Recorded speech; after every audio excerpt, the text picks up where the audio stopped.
I'm Adriel Hampton. Today's guest on Conscious Fathers is Dylan Hoffman, father of four and a volunteer leader in the YMCA's Adventure Camps. Dylan has a wonderfully broad set of fatherhood experiences to share with us, including initiation experiences for boys, men's work, and his own family story. We'll talk about his amazing spiritual journey, and I'm particularly interested in learning more about this recent photo I've seen of Dylan wearing what looks like a fur vest in the middle of the desert. I also want to introduce my co-host, Jeff Swift. Hey there, I'm excited about this conversation today. All right. Well, let's say hello to Dylan Hoffman. Dylan, can you share some of your family background and journey as a man who celebrates and advocates conscious fathering? Yeah, great to be here, Adriel. Jeff, great to be here with you as well.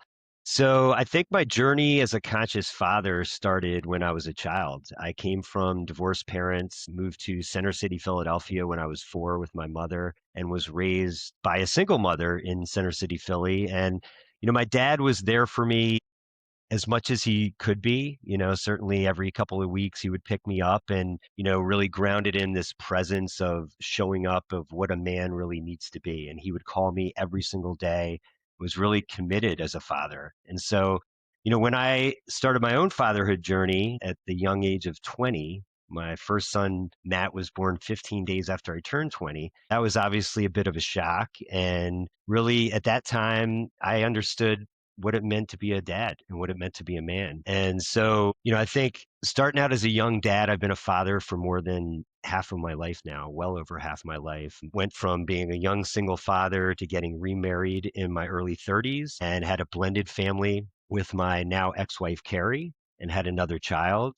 And then I eventually got divorced again. And that's when my conscious journey and real spiritual awakening started, was after getting divorced from Carrie. So you have a third time's the charm story there, but tell us what really changed for you. What was it that happened between your second divorce and the man you are today that kind of got you maybe back to where you were as a really young father and as that son, experiencing your dad making every effort to stay connected. Yeah. So, I had really a pivotal moment when I was married to Carrie, and my son Jackson was a year and a half old at the time.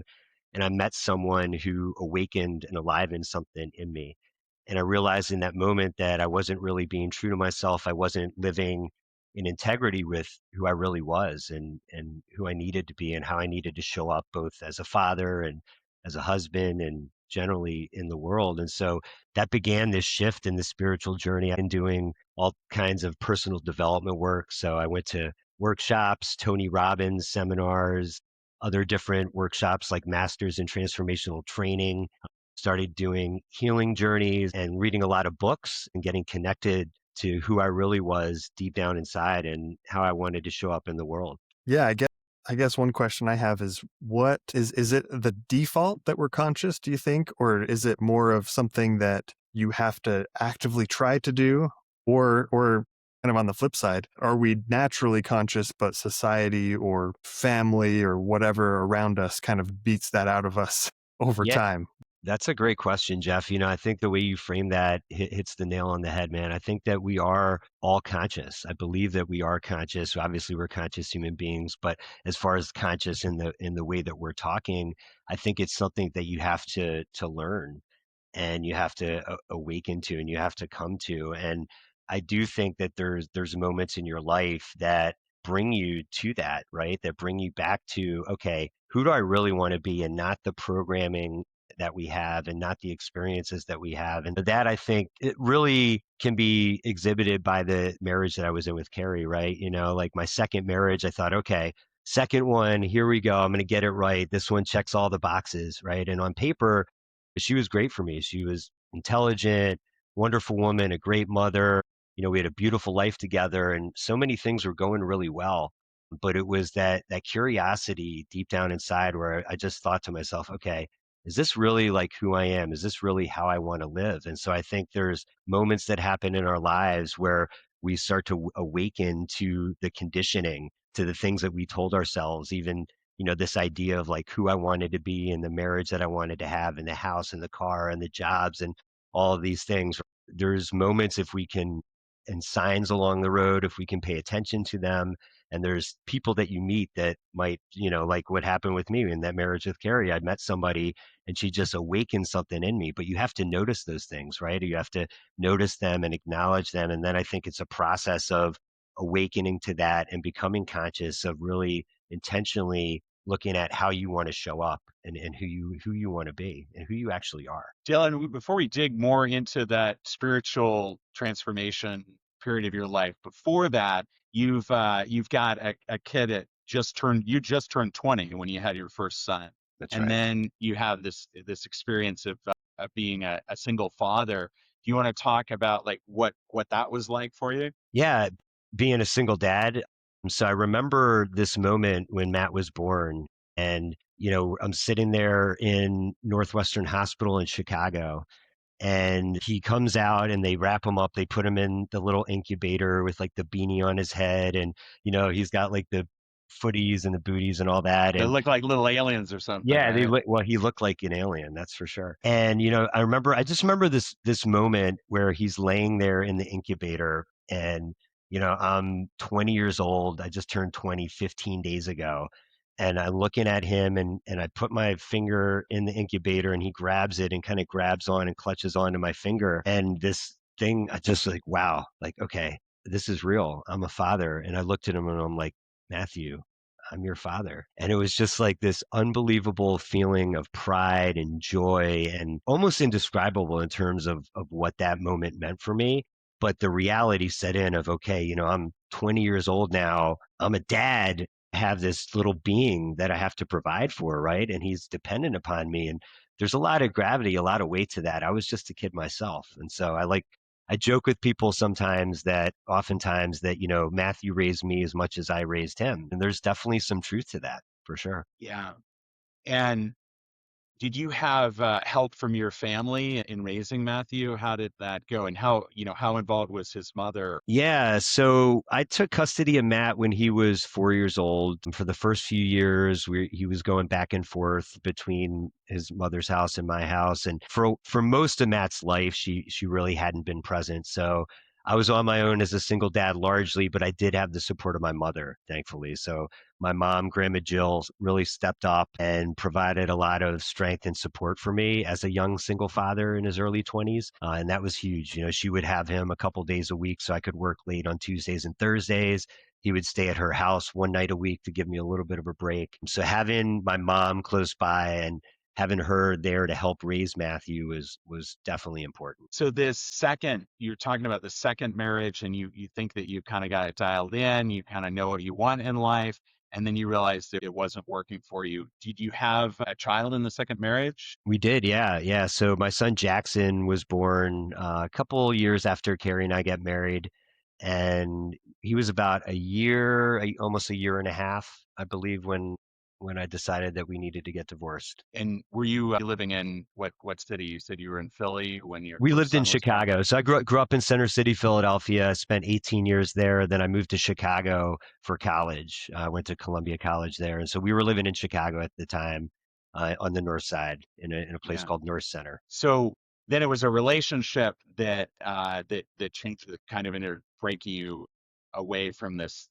life that you thought was the one you were supposed to be living. And I've got this photo. It looks like Burning Man. It's like you've got this fur vest on, and you're out there. Like, tell us about, like, you're going through a big change in your second marriage. What's happening inside Dylan Hoffman, the man? Yeah, yeah. So that time period was a very pivotal period for me. So I was getting divorced from Carrie. I decided, essentially in an instant, I knew that I couldn't be married to her anymore, that she just wasn't the person for me. And as I mentioned before, I started really diving into my spiritual journey. I had always been very curious about spirituality, never super religious, just more, focused on the spiritual aspects of living and being and existing. And so I really dove deep into my spiritual journey with a lot of workshops and really finding out who I was and who I really wanted to be and how I wanted to show up. And so, as I mentioned, I went to tons of different workshops, and I'd often joke with people that I had to get divorced to go to Burning Man. And there's, again, definitely an element of truth there as well. 2015, I separated from Carrie. 2016, was my like liberation year when we actually got divorced. The divorce was finalized in February, and I went to tons of different festivals that year. Everything from SXM Music Festival to Tomorrowland to Burning Man to Pink in Vermont, which is a community I'm part of on the East Coast, kind of like a sub community of burners. And there was a lot going on at that time with Dylan Hoffman, the man. You know, like as I said, I was going not just to these festivals and having a great time, but I was also really diving deep into finding out who I was and healing a lot of past traumas that from my childhood and from the divorce and from, you know, guilt that I felt about ending this marriage with Carrie. And so there was a lot of healing that happened during that time. There was a lot of sobriety. So it was literally me, you know, eating healthy, staying clean, getting in tip top shape, you know, I had a dialed in morning routine that I, you know, learned from Tony Robbins and going to Life and Wealth Mastery. And I, you know, basically was eating well, no alcohol, no red meat, no pork, no, you know, drugs, nothing. I was just basically living a really clean life and, you know, figuring out, getting into meditation, getting into yoga, really diving deep and trying to find out who I was. I was really abstaining from relationships. You know, I had been a serial relationship person and just jumped from one relationship or one marriage to the next. And I really disconnected from all of that to separate and really just focus on myself and my kids at the time. I had two beautiful boys, you know, Matthew and Jackson. And I really just wanted to show up to be the best father I could possibly be. I wanted to figure out how to become the best man I could possibly be. And Burning Man was a big part of that. You know, I learned a lot of valuable lessons about self-reliance and community and civic responsibility and how to really, I'll tell you, it's interesting. Burning Man is, you know, we're not going to get too deep into the hole with that. It's a lot of things, a lot of people, but the beauty is you can really make it what you want. I think the greatest lesson that I learned from Burning Man is how to show up for other people, right? Like how to really just create and be present for others and give gifts to other people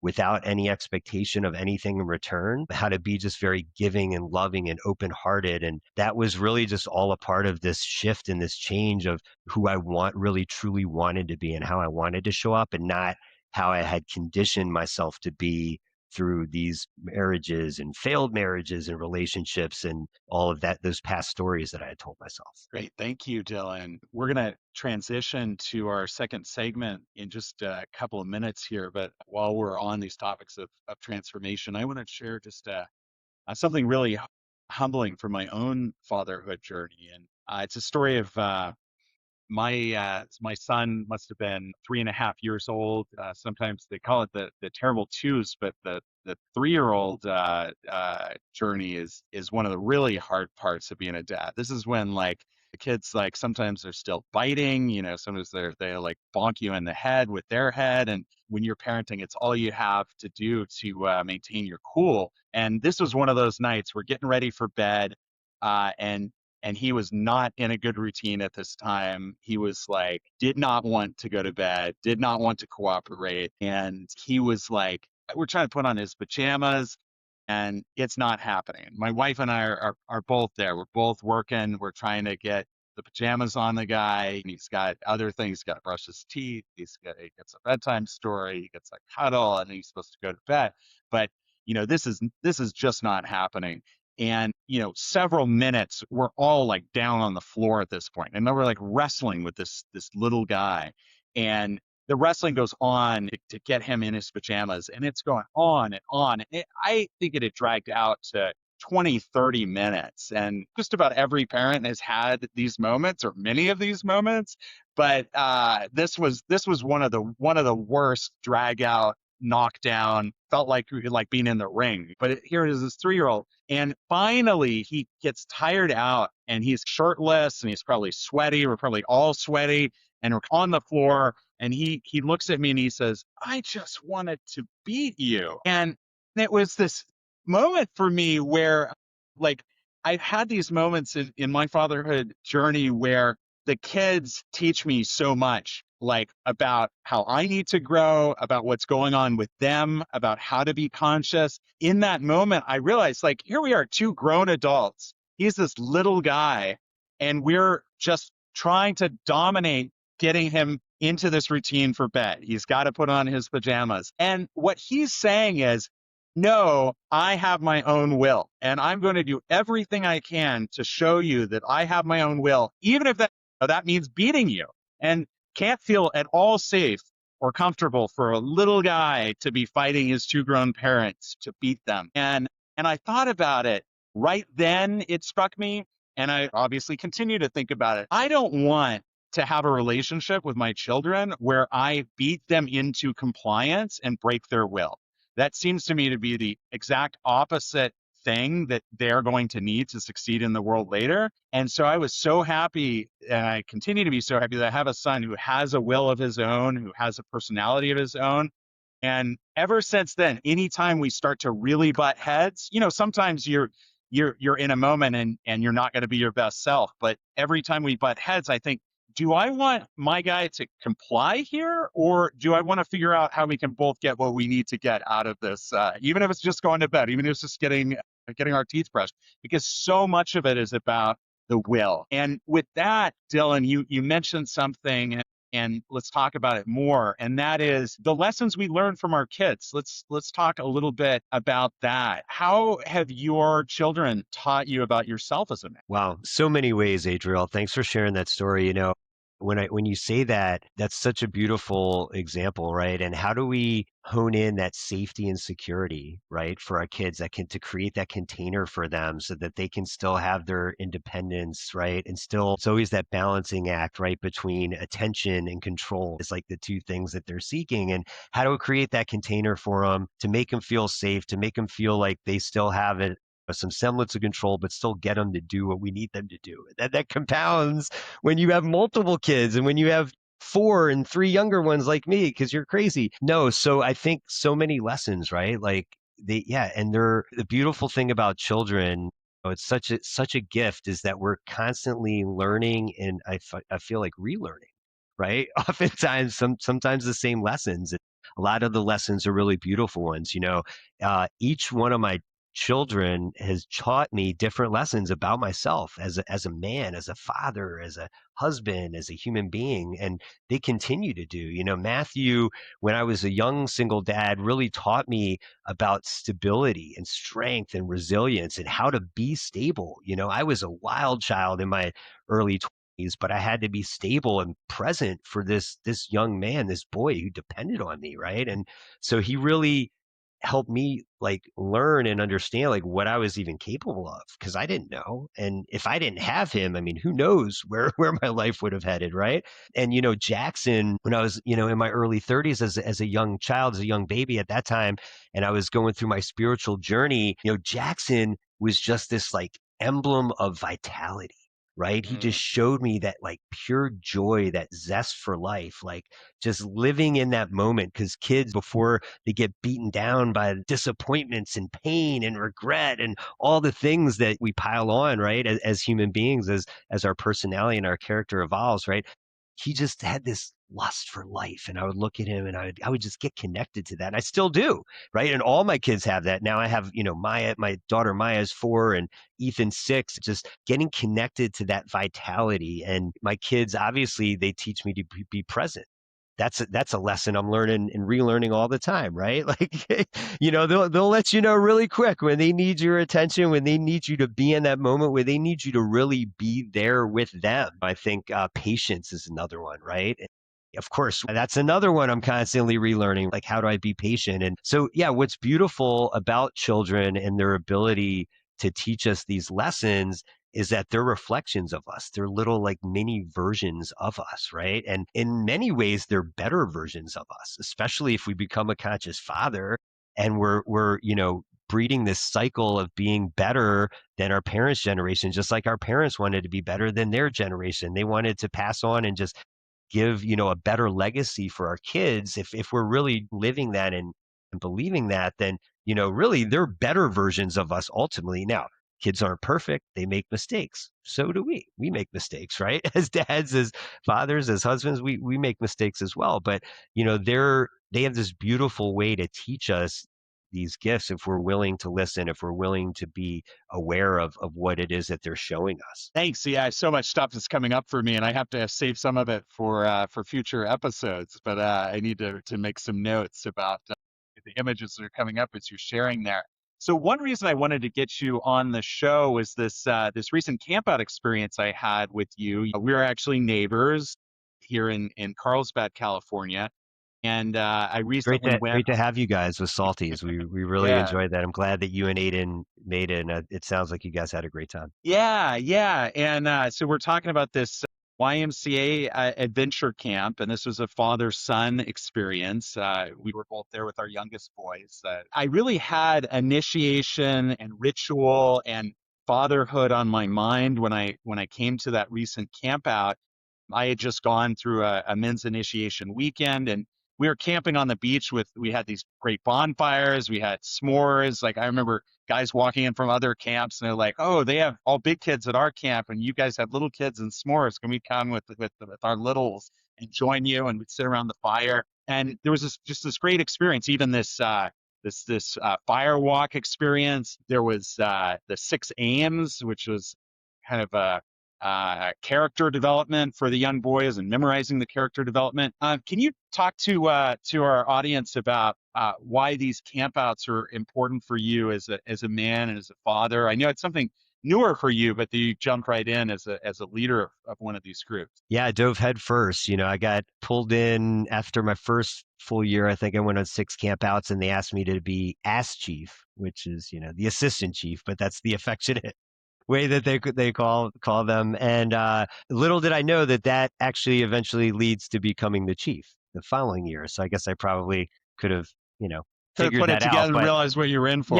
yeah, I got pulled in. But I'll tell you, by the end of my year as ass chief, Adriel, I really understood the importance of this. It took me a little while, the real importance of it. I think you and I have talked a little bit about this as well offline, right? Like, really feel in today's world, with the ways that we're hyper connected due to technology, but so disconnected in other ways, right? Like mentally, emotionally, spiritually, and certainly as communities in a lot of ways. I think the big thing that people are seeking, certainly men I know are seeking, and I know young boys are seeking, is community. And so this is another example of community. There's lots of different communities out there.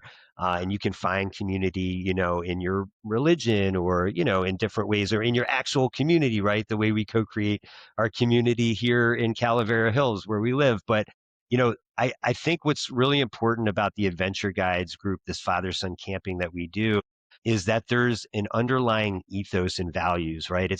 Of course, it's a beautiful experience and it's great to have father-son bonding time and to get out into nature and to get them out of the little bubble that we live in right here in North County, and to get them to rub some dirt on their knees, and to dig holes and just really get out and breathe and get connected to like the world and the universe and who we are, right? But I think the beautiful part about it is you mentioned the 6 Aims. So there's an underlying ethos of values of like what we're standing for and what we're trying to teach them, about how to be a good son and how to be a good, friend, and how to just be a good human being and person in general, and respecting nature, and, helping others, and loving thy neighbor, right? And respecting the sacred circle of family, and all of these, like, I think really beautiful concepts about, again, how you consciously want to live and the kind of human being that you want to be. So this Adventure Guides program, we have these values there. And of course, it's a great bonding experience. The dads have fun bonding with one another.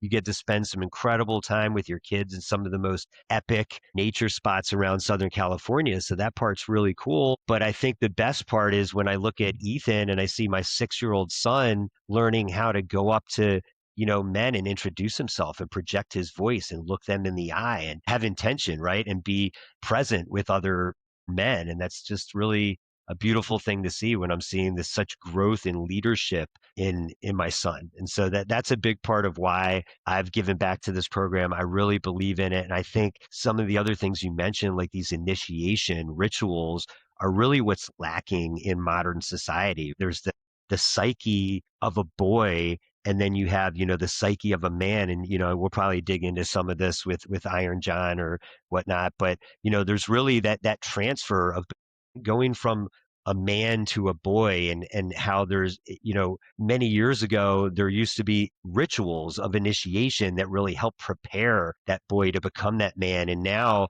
with technology and society the way that it is, we don't necessarily have those rituals as much. And so Adventure Guides incorporates these kinds of rituals of teaching these children, our sons, like how to be a man, right? And how to be there for other people, and how to show up and really be responsible for both yourself and for others, right? And these different values of being a leader and what that means. And so I think it's super important for them in terms of their development mentally, emotionally, right? Yeah, and you mentioned Iron John. That's Robert Bly, the poet. He came out with this book Iron John in the 90s. And it came out of his experience both as a scholar interpreting fairy tales, really, and really ancient stories, and looking at how they talked about that transition from boyhood to manhood.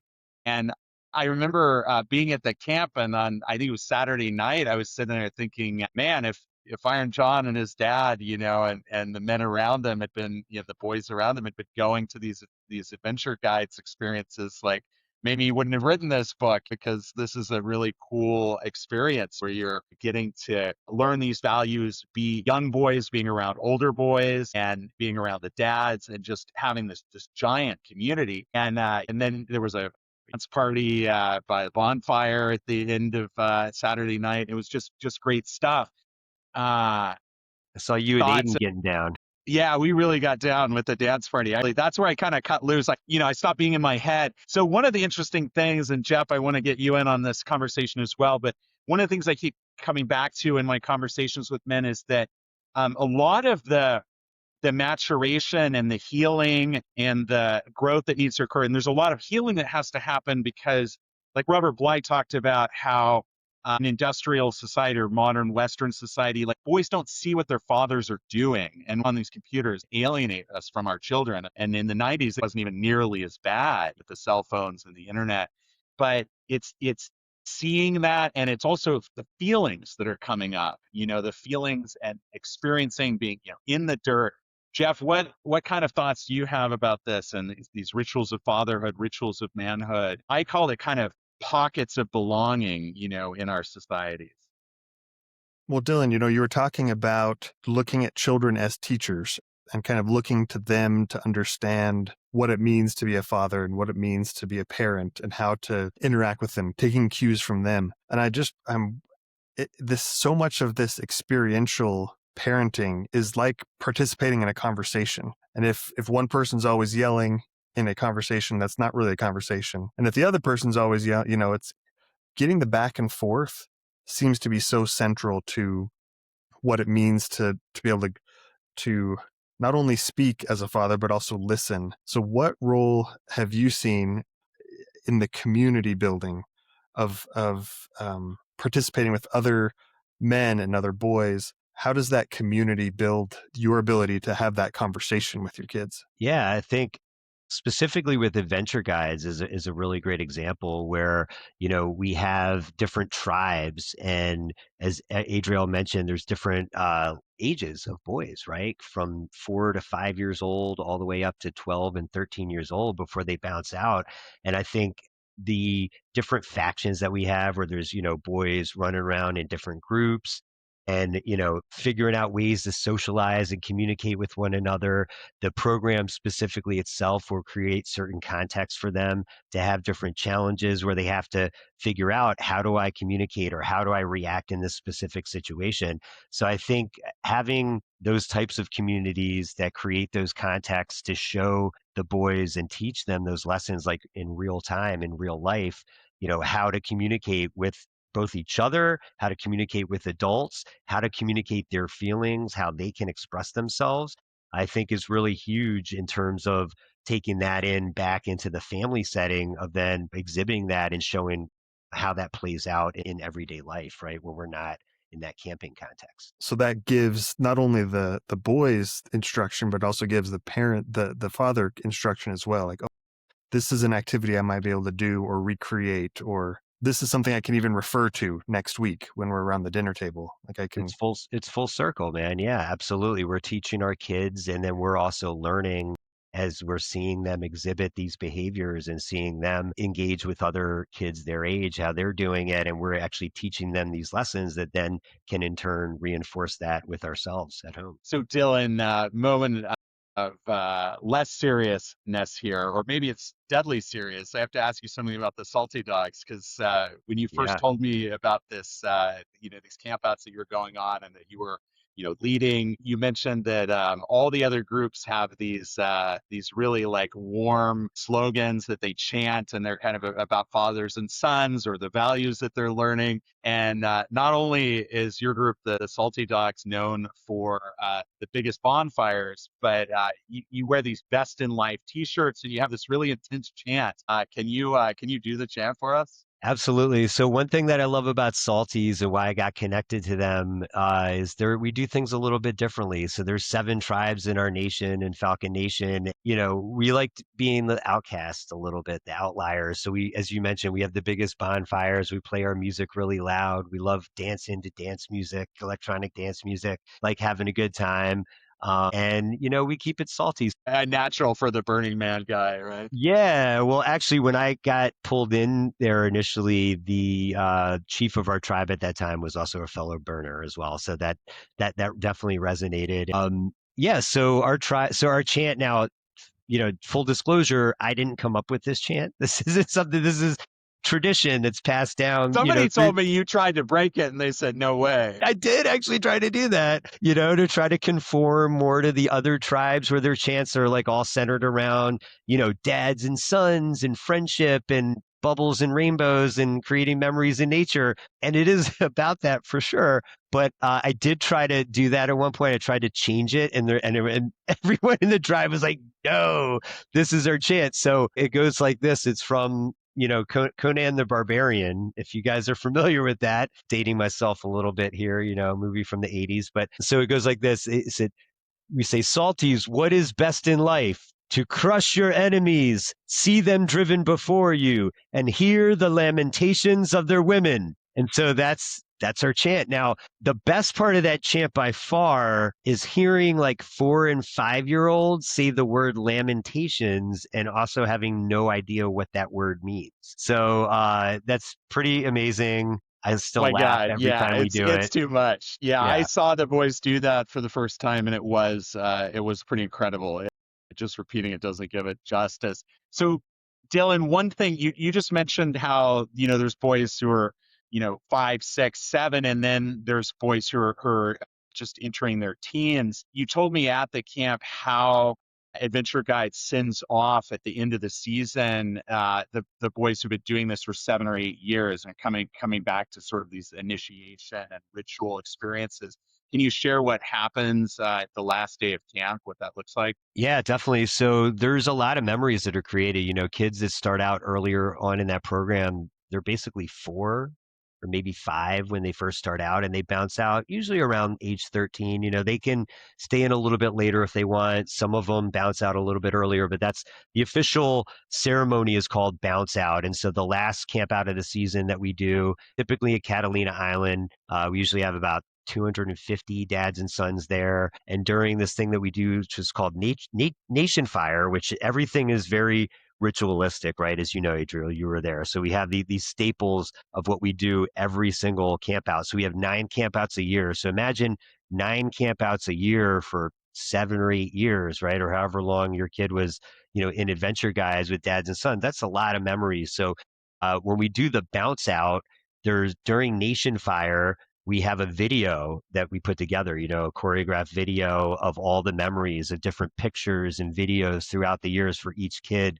that's bouncing out from each tribe. And so that obviously can take, depending on how many bounce outs there are, that might take a little bit of time, but you get to see the chronology of them starting out when they were 4 or 5 to 6, 7, and kind of throughout the years, all the different memories that were created. And I think the other really beautiful thing about that, just to share, we talked about the leadership piece, right? Of these kids, we're kind of grooming them and helping them become leaders. And we look to the older kids in each tribe to set examples for the younger ones, right? To show them and help them. So it's not just, parents telling the kids what to do. It's not just the dads telling the sons, okay, don't do this, don't do that, right? It's literally the older kids sharing with the younger ones, like, hey, maybe you shouldn't do that. And they're kind of learning to keep themselves in check, right? And not just look to the authority figure. And so that, I think, is another really beautiful aspect of the program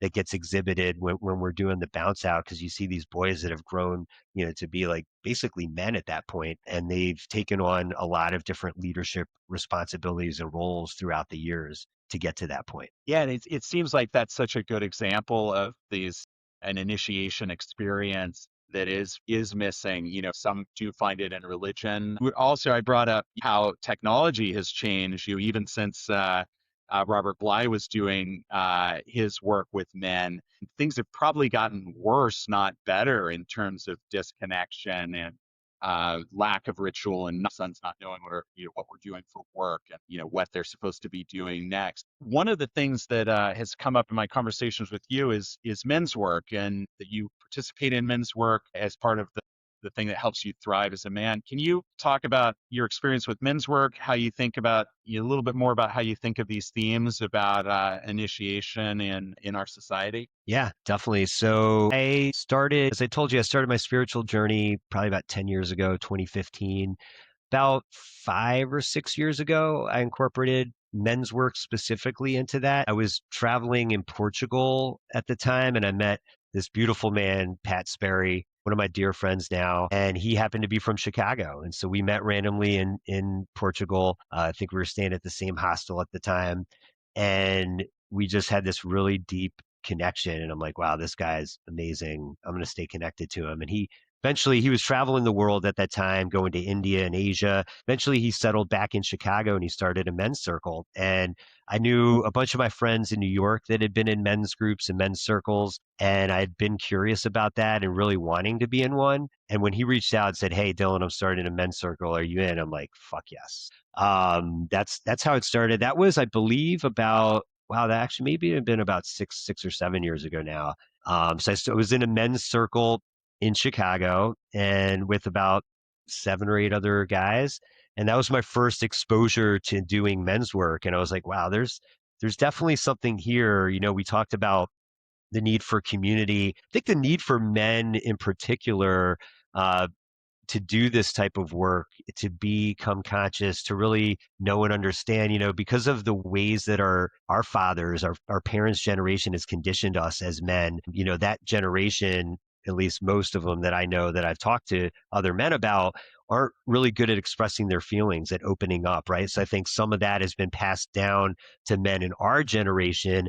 And so I think having a community of other men and really sharing and knowing the challenges that each man is going through, and having that level of support is huge. And so I had that men's circle, and then came to San Diego about 4 years ago. Ironically, Pat happened to move here as well, and he started a group called Flourish that does experiential retreats. So I went about a year and a half ago to an actual men's retreat with 16 men up in Mammoth Lakes. And that was an incredibly transformative experience. We could do probably an entire podcast on that alone, but got many lessons out of that.